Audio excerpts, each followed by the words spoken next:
Oh, a lot to talk about. First of all, Joe Biden is announcing right now that he is calling on Congress to approve a 3-month delay of the federal gas tax. The federal gas tax is 18.3 cents a gallon on regular, 24.3 cents a gallon on diesel. And so it would reduce the cost of gas by 20 cents, more or less. Is that going to make a difference? Might. Generally, the cost of gas now is below $5 a gallon. Again, oil is trading around $120 a barrel. The last time it was trading $120 a barrel, gas was selling for $3.80 a gallon. We just saw the most profitable year in history for the oil refining business, the big oil giants. And this year is going to be even better. They are just, raping us, ripping us off, robbing us blind, whatever, horrible cliched metaphor you want to use. Pretty bad stuff. So that's going on. Also, a couple of other things I wanted to share with you. Reid Hoffman is a billionaire. He's one of the co-founders of LinkedIn, the social media website for business. And he's a Democrat. And he and about a dozen other left-wing billionaires got together last Friday on a Zoom call. And one of them, Reid Hoffman, apparently laid out this PowerPoint presentation.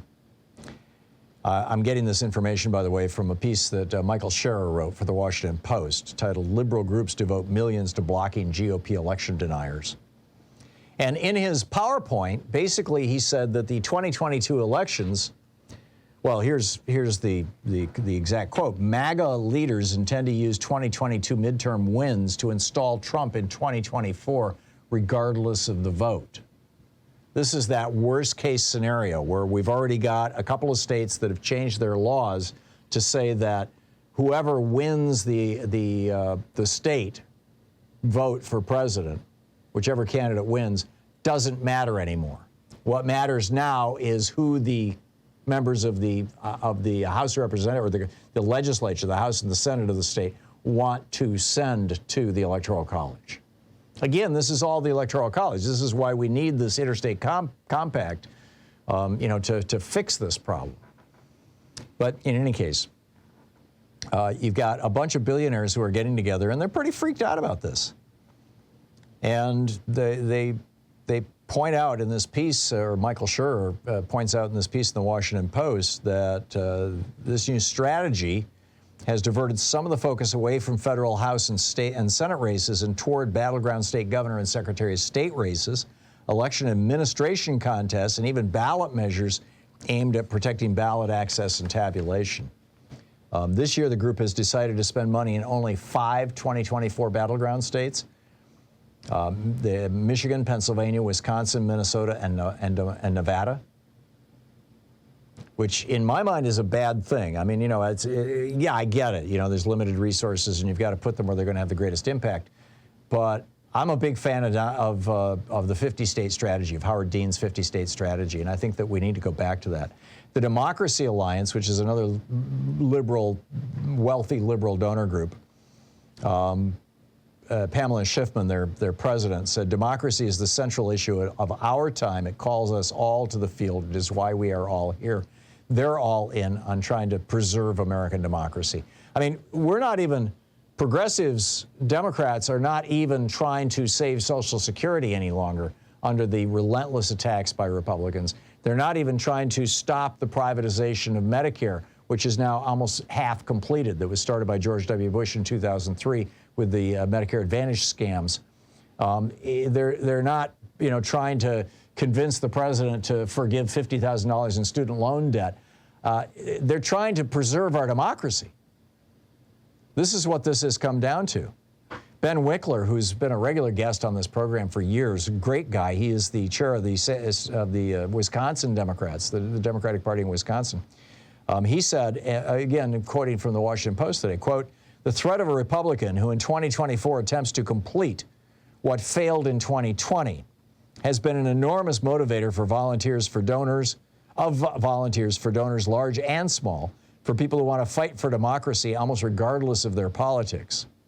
The significance to the entire country of the governor's race has become an argument that resonates in every part of the state. The reason for that, of course, is that the legislature, because of gerrymandering, the legislature of Wisconsin is controlled by Republicans, even though a majority of people in Wisconsin vote for Democrats, which is why the state has a Democratic governor. Same thing in Michigan. And so what they're suggesting is that we need to hang on to these governors because they can veto legislation that would give the state legislature the power to flip the Electoral College vote from that state. But how did we get here? We got here from the U.S. Supreme Court, and nobody talks about this. It was the U.S. Supreme Court who said that billionaires can buy elections. The Buckley decision in '76, the Bellotti decision in '78, the '76 decision was billionaires can buy, individual billionaires can buy politicians, and it's no longer called bribery or political corruption. The '78 Bellotti decision said corporations, because they're persons, have the same right, that same First Amendment right to exercise free speech by pouring money down the throats of politicians. That, of course, led to the Reagan Revolution 2 years later in 1980. All this corporate money flowing into the GOP. And then in 2010, the Supreme Court tripled down with Citizens United, blowing up over 100 federal and state laws, good government laws, that required, they called for transparency or limited the amount of money you could give politicians or the way that you could do it, or somewhat regulated PACs and super PACs. They blew all that up, or most of that up, in 2010 with Citizens United. And then 3 years later with McCutcheon,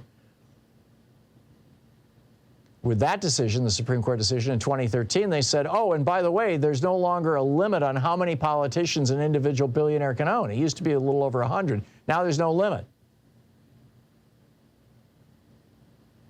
And so, we've got right-wing billionaires who have just totally poisoned the political atmosphere in the United States for the last 40 years, but in particular over the last 20 years, and super in particular since a black man got elected president in 2008. That was the watershed moment when the hardcore right-wing white billionaires came out and said, oh no, this is not going to stand, and funded this AstroTurf movement that we refer to as the Tea Party. And they're continuing. So now we've got left-wing billionaires getting into the act. I suppose, God bless them, that, there are some left-wing billionaires who are willing to stand up, but they're never going to, the vast majority of billionaires are right-wingers. And they're voting their pocketbooks. They're voting their own personal interests. The solution to this, obviously over the short term, the left-wing billionaires need to get involved. But the solution to this, is not for us to go begging to left-wing billionaires. It's to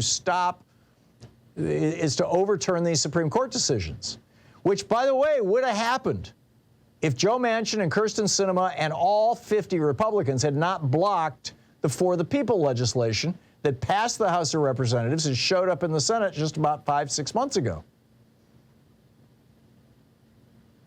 Let that sink in. It would have ended gerrymandering.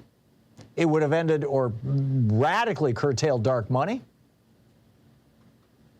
It would have rolled back many of the Citizens United provisions, particularly those that centered around corporations being persons.